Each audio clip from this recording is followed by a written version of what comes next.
zin dali le chan ve la in kan thleng kai kan chuak thlale nga la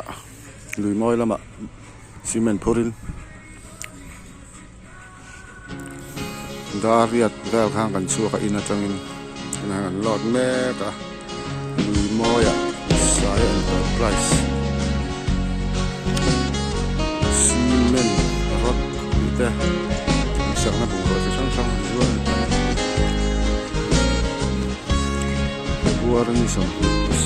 Kadam chung mi zong hian ka chandam tu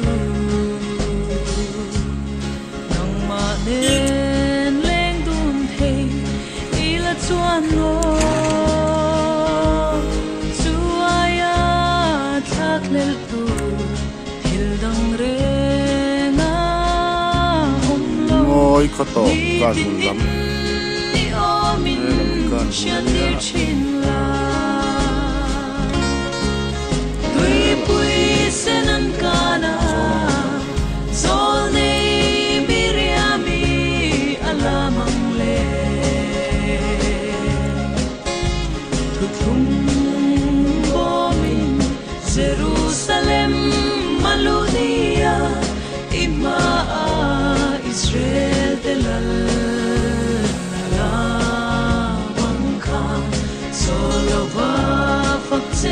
tu bin mangai tu lalisu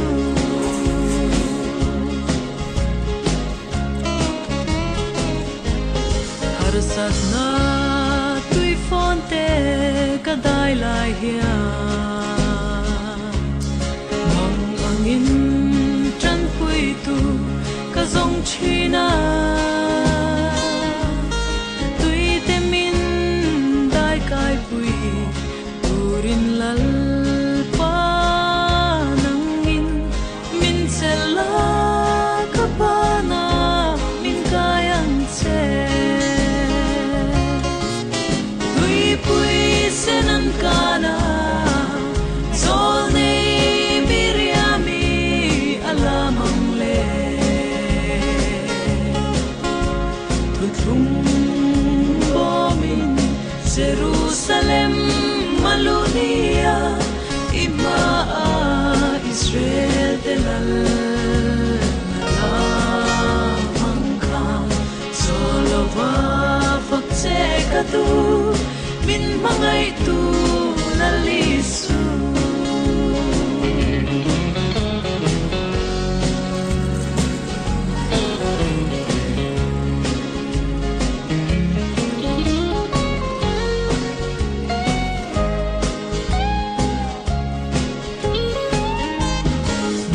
Kina chatuan khua avaranga Kita khian kan leishing nunai lova Lalukhum dong tura kamingan lam hun chuan Kalvari na lamoy kasaang Pui senan kana Zol nei miriami